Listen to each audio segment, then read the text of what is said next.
We are counting down to the nation's 250th birthday by looking at how people in the Carolinas shaped our independence. Revolutionary War patriots secured a key victory over Loyalist forces in the Battle of Kings Mountain in October of 1780. But most people are not aware of the contributions made by African Americans in that fight.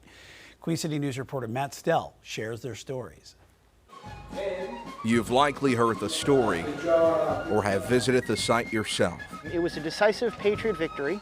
A force of about 1,000 Loyalist militiamen. Surprised and surrounded while they were encamped at the top of Kings Mountain. By a force of about 1,000 Patriots. And after an hours-long engagement, every single one of the Loyalist militiamen was either killed or captured. Yeah, it reads like a good book.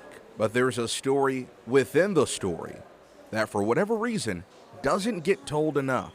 But historians say you can't talk about the success of what happened out on the battlefield without it. It is believed that there were as many as a dozen African Americans who participated in the Battle of Kings Mountain. 5 of those men have been identified. 3 of them are permanently honored in the place where they fought for America's independence. These are John Brodie, who was enslaved by Colonel William Campbell of Virginia, who was the overall Patriot militia commander at the Battle of Kings Mountain. The other 2 men are Andrew Ferguson and Isaiah Bowman. They were both free men of color who were serving with the Virginia militia at the time of the battle. Park Ranger Robert Holmes says Brodie was likely the half-brother of Colonel Campbell, who was also his master. During the march down here, he's going to be responsible for taking care of Campbell's horses, cooking meals.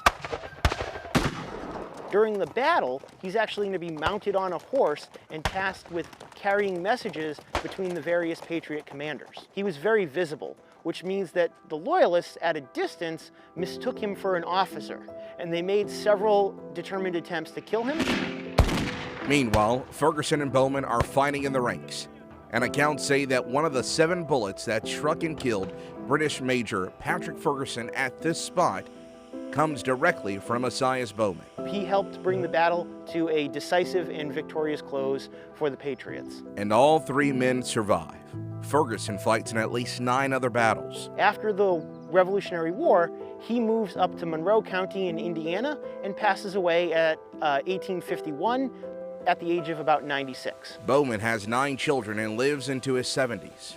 And the enslaved John Brodie, he's going to be given his freedom in 1793, as well as some land in Virginia where he's going to reside until his death in 1859. He's probably the last living veteran of the Battle of Kings Mountain. Heroes, patriots, and just 3 of many more names still waiting to be discovered.